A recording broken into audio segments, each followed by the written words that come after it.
Life of Chinnakanal 301 കോളനിയുടെ മറ്റൊരു വീഡിയോയിലേക്ക് എല്ലാവർക്കും സ്വാഗതം. എല്ലാവരും സുഖമായിട്ടിരിക്കുന്നു. നല്ല മഴയാണേ. ഇത് കണ്ടോ, വീടുകൾ ഇവിടെ ഇഷ്ടം പോലെ, ഇങ്ങനെ ആൾ താമസമില്ലാത്ത വീടുകൾ ഇഷ്ടം പോലെ.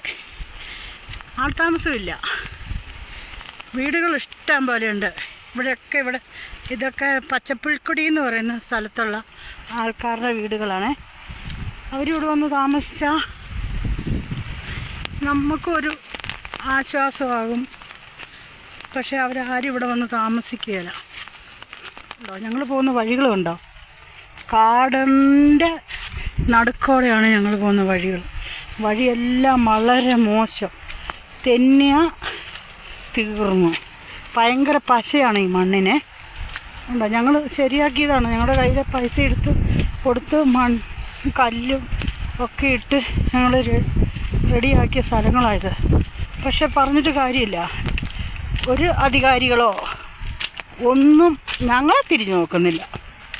ഞങ്ങൾക്ക് വേണ്ടി ഫണ്ടുകൾ ഇഷ്ടം പോലെ ചിലവാക്കി എന്ന് പറയുന്നുണ്ട്. എന്ത് ചിലവാക്കിയെന്ന് ഞങ്ങൾക്കറിയത്തില്ല.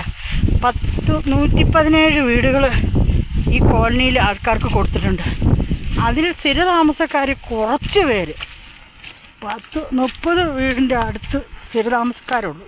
ബാക്കിയുള്ളവരെല്ലാം 96 പേരിൽ എല്ലാവരും കൃഷി ചെയ്ത് പോകുന്ന ഒരു അവസ്ഥയാണ്. കണ്ടോ, നിങ്ങൾ കണ്ടോ ഞങ്ങളുടെ റോഡിൻ്റെ അവസ്ഥ?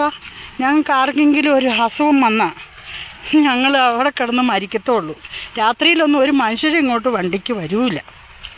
പകലായാൽ പോലും ഈ അവസ്ഥയിൽ ഇങ്ങോട്ട് വിളിച്ചു കഴിഞ്ഞാൽ ആരും വഴിയല്ല. ചെളിക്കുഴി എന്ന് പറഞ്ഞാൽ അപ്പുറത്തോട്ടൊക്കെ ചെന്ന് കഴിഞ്ഞാൽ ഞങ്ങൾക്ക് നടക്കാൻ പോലും പറ്റിയല്ല. ഞങ്ങൾ എങ്ങനെയാണ് ഞങ്ങളുടെ ഇതിൽ നടക്കുന്നതെന്ന് ഞങ്ങൾക്ക് പോലും അറിയത്തില്ല. അത്രയും ബുദ്ധിമുട്ടിയാണ് ഞങ്ങളുടെ ജീവിതം. ഒരു അധികാരികളും ആരും ഞങ്ങൾക്ക് വേണ്ടിയിട്ടൊന്നും തിരിഞ്ഞു നോക്കാനില്ല. സർക്കാരുണ്ട്, TRDമുണ്ട്, ട്രൈബൽ ഓഫീസുകളുണ്ട്, ഓഫീസർമാരുണ്ട്.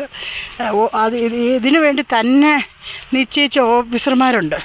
കളക്ടറാണ് ഇതിൻ്റെ ചെയർമാൻ. പക്ഷെ ഒന്നുമില്ല. കളക്ടർ കഴിഞ്ഞിടയ്ക്ക് ഞങ്ങളെ കാണാൻ വന്നു, എല്ലാം നോക്കാം, സമയബന്ധിതമായിട്ട് ചെയ്തു തരാമെന്ന് പറഞ്ഞു. പിന്നെ ഞങ്ങൾക്കൊന്നുമില്ല, ഒരു ഇതുമില്ല. ഞങ്ങളുടെ വഴികളെല്ലാം വളരെ മോശമാണ്. ഇത് പിന്നെ ഇച്ചിരിയെങ്കിലും കൊള്ളാം. അതേ അപ്പുറത്തോട്ടൊക്കെ ചെന്ന് കഴിഞ്ഞാൽ ചെളിക്കുഴി മാത്രമേ കാണാനുള്ളൂ. ഈ വീഡിയോ ഇഷ്ടമായി ലൈക്ക് ചെയ്യുക, ഷെയർ ചെയ്യുക, സബ്സ്ക്രൈബ് ചെയ്യുക.